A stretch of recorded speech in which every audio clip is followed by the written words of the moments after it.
Hello, in this free.js video we're going to show you how to use and create, or I should say create and use skyboxes. You've obviously played a lot of games. You're here learning free.js and learning games programming. So skyboxes, the principle is very simple, and like I said, if you played any 3D game really, or if you played a 3D game, you most likely will have seen a skybox. But the thing is, you wouldn't have perceived it as what it is. So let me explain what a skybox is. Better yet, let me show you the outcome of using a skybox. Look, I've got this 3D world. It's got buildings in the background. It's got this, this dodgy eye thing. I can look around, but this isn't a 3D world. This is literally, this is where the magic comes in. I'm going to zoom out. It's literally a cube. That's all it is. It's just a textured cube, and the camera lies in the center of this cube. So whenever we look around, it looks like we're in the 3D world, and you can't really see where the different edges line up.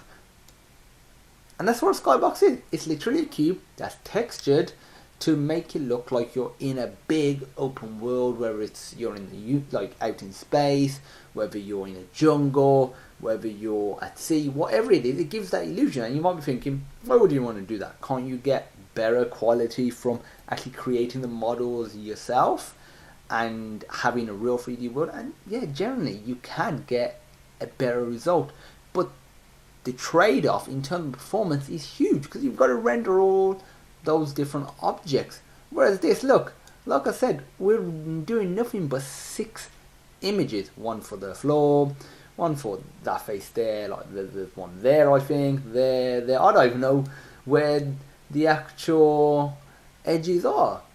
It's that good. And there's one for the sky. And I've got these skyboxes off a website called custommapmakers.org. Check it out. They've got a bunch of skyboxes. What I didn't notice was when you download one of these, I'll show you this, they're actually TGA files, and TGA isn't supported in free.js, but just open it up in any sort of image editing to want to save it out as a PNG. That's what I did. You'll be able to use it like that. So let's actually go about coding this. You might be thinking, oh, this looks so complex in terms of the output.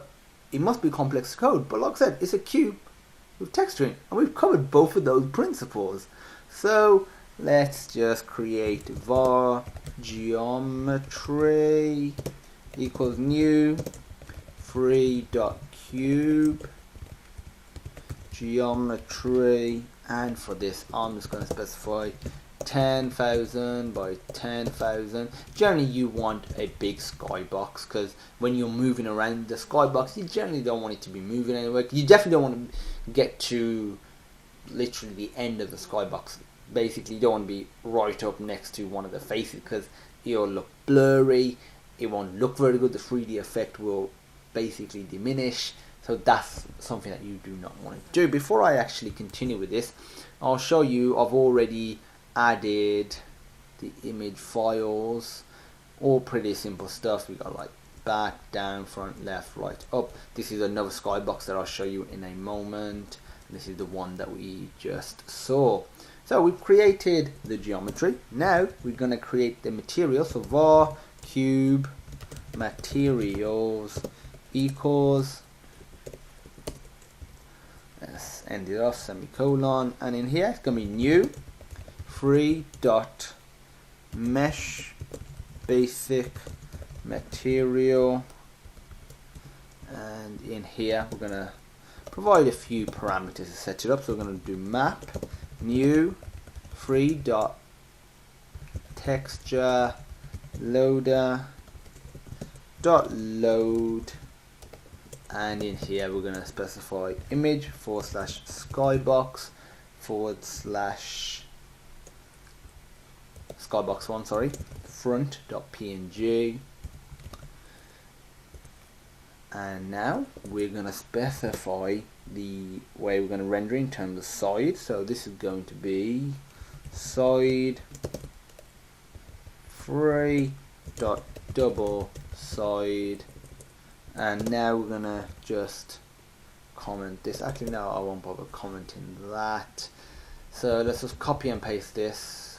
We need it a few more times. Now I've noticed I put a semicolon instead of a comma. My bad. Easily fixed though. Oop. And for the final one, just remove the semicolon. Just change this to... I just love this about a good IDE like brackets. I can double click this image and it provides a preview with some basic information like the dimensions. So it's just fantastic for getting a brief overview of what you're dealing with. So this is called, actually, it's lowercase. I was just thinking, I'm pretty sure it was lowercase. So change this to back. I've already worked all of this out in what order it should be, because if you don't put it in the right order, the images won't align properly. But again, I already sorted this all out for you. I've worked it out. You don't have to worry about that, because when you actually download, I'll show you again. Actually, it's already in the bin. When you download a skybox like this one from the custom website, though they're not named back, down, front, whatnot, they have this postfix BK, DN, FT, so back, down, front, left, right, up. And once you've converted them to PNG, rename them, or you can use this current name. It doesn't matter what naming system you use, as long as you know what you're using and as long as you're consistent. That is what is important. So let's change this to, where are we on? Down, right, and then finally left. We've pretty much done the bulk of it now. We just need to do var cube material equals new free dot ambient light, and in here we're going to do hash 0x, sorry, I don't know what the hell was going on there with my fingers, 0.5, so there's some material. Okay, what the hell have I done? I was just looking, I was like, I've just literally, I was looking at this line of code because it was so near, and I've just copied and pasted it into my head, and then I've just wrote that out. That is embarrassing. So the actual code is free.meshface.material. I was thinking what yet to specify colors, but I thought, well, that's what I'm doing. Well, the reason I'm doing it is because it's below it. But let's specify the right one now. Cube materials. Let's create a cube. So var cube equals new free, and I'll make sure I don't copy the line below like last time. Specify the geometry that we're drawing and any materials, which is cube material. Finally, scene dot add cube. Save that. Something does. No, I think it's okay. So let's go back, refresh. No, something doesn't seem right. So let's inspect the console. Line 50. Yeah, because obviously the color is off in terms of the syntax highlighting. So something about this it is not liking. See what happens if I remove this one. I don't like any of them. So I use curly braces instead of square braces. My bad. If you notice that and you've already updated, fantastic, great. You deserve a cookie. Actually, I want some cookies. If not, fix it right now. Very simple stuff, and I can guarantee it's going to work now. I can't guarantee. I just hoped. So there you go. Within a few lines of code, we are now on some sort of, I don't know, beach, cliffside, mountain area. Either way, it looks very convincing. Once you've got loads of other objects in the world, you've got a player, and you're moving around, the scenery, you just think, yeah, that looks pretty decent.